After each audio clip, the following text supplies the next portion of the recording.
C'est la parole. Ok, très bien. Merci, cher frère Pro-Vérité. Merci à tous les intervenants du jour et ceux même qui viendront après moi.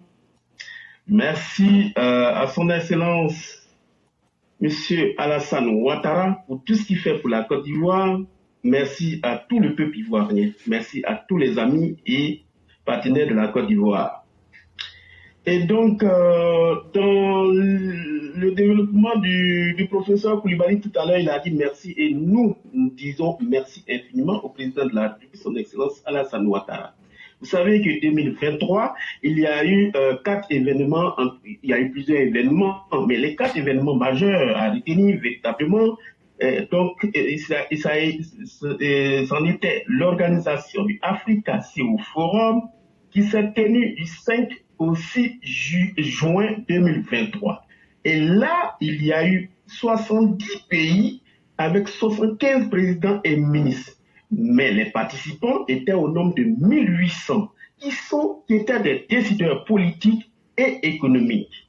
Après, nous avons eu le SARA, c'est-à-dire le Salon de l'agriculture des ressources animales d'Abidjan, qui s'est tenu le 29 septembre au 8 octobre 2023.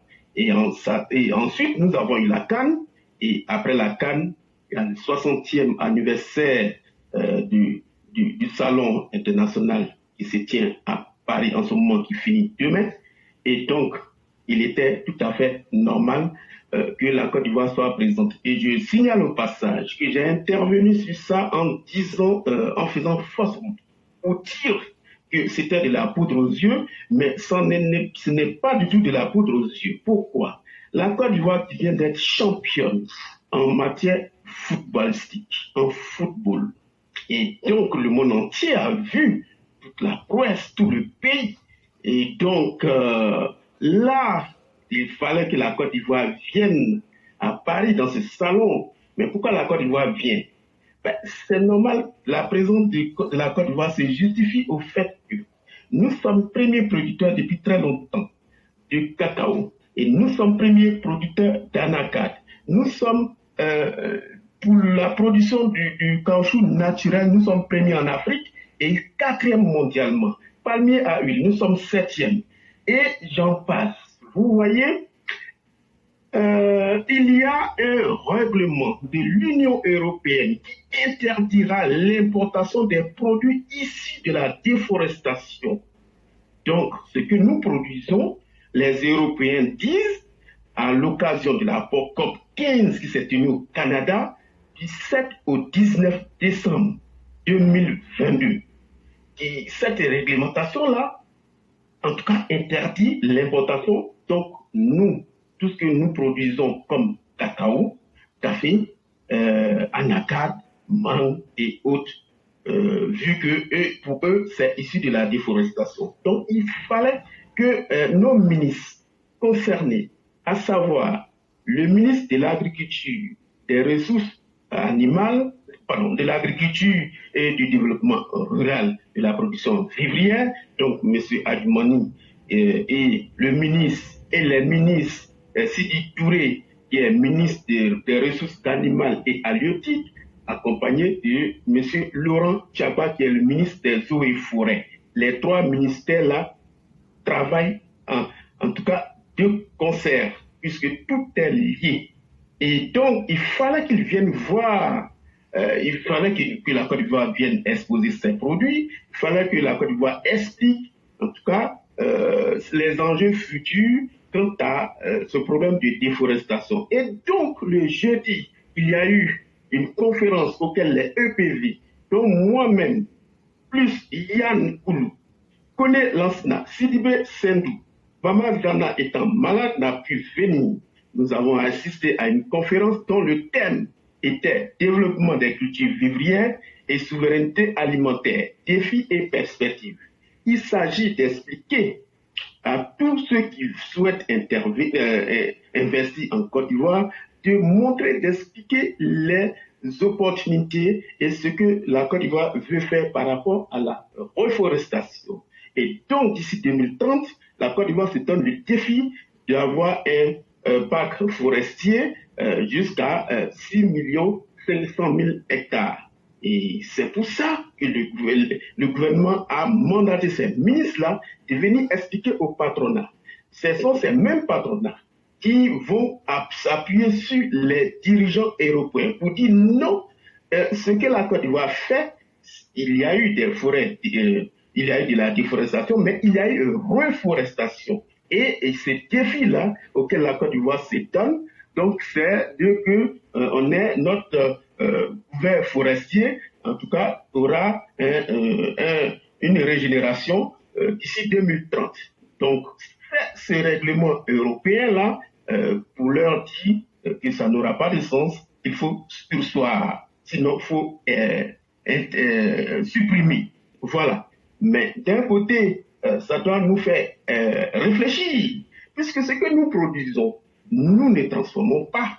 C'est pour ça que cette conférence-là a eu lieu, pour expliquer à la diaspora et aux investisseurs, pour dire qu'il y a pas mal de secteurs où on peut, en tout cas, investir.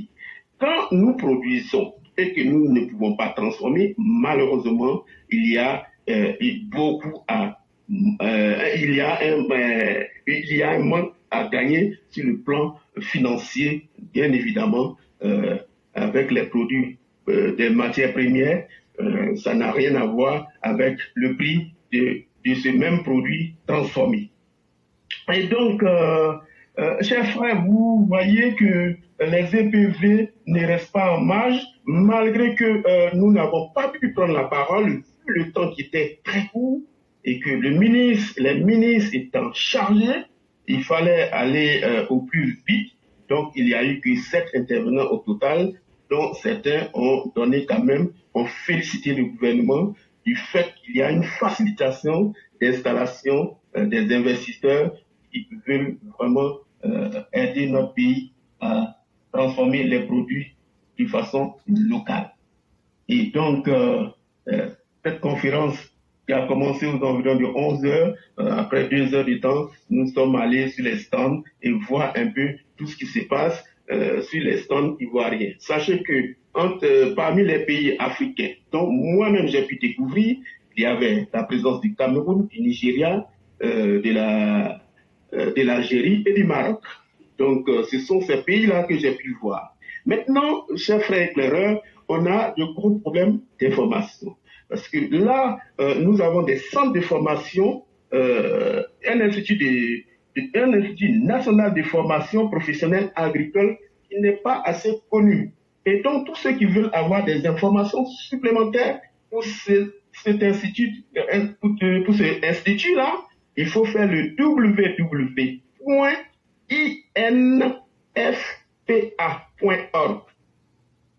Donc, 3 fois www.infpa.org.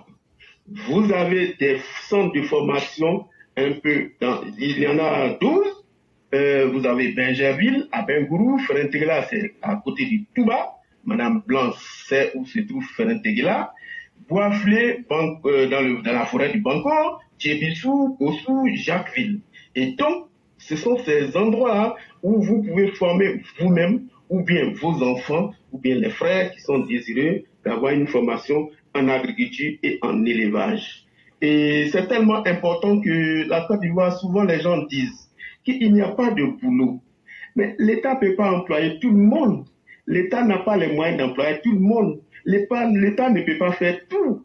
Quand vous voyez qu'en 2022, la Côte d'Ivoire a importé 189 000 tonnes d'oignons des Pays-Bas, mais vous devrez dire, mais pourquoi aller importer jusqu'aux Pays-Bas?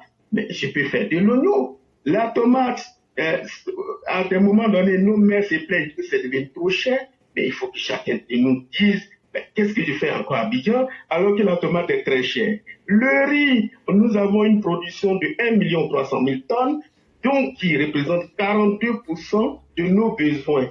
Et alors qu'on a un objectif d'éviter d'importer du riz. Donc il faut se dire, dans ce cas, je vais aller cultiver du riz. Là, on a parlé tout à l'heure des dégâts. Vous dites oui, les gens ils se plaignent. Mais la Côte d'Ivoire est dans le besoin, on veut avoir notre souveraineté. Et il y a des gens qui veulent rester à Abidjan coûte que coûte.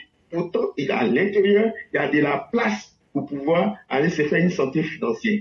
Mais ils refusent, quand bien même ce sont des endroits qui ont été indemnisés 2 ou 3 fois pour certaines maisons. Alors, on ne peut pas dire que le gouvernement a supprimé les gens, c'est du mensonge, et il faudrait que ça cesse. Maintenant, concernant, là j'ai pris vraiment un raccourci, hein, c'est pour ça que je vous ai donné le site auquel, pour ceux qui veulent se former en agriculture et en élevage, il suffit de faire 3 fois w.infpa.org. Pardonnez, maintenant, par rapport... je vais taper ça. Voilà. Oui, c'est l'Institut national, c'est l'Institut N national de formation, donc INFPA, donc Institut national de formation professionnelle agricole. Vous allez avoir pas mal d'informations pour orienter nos frères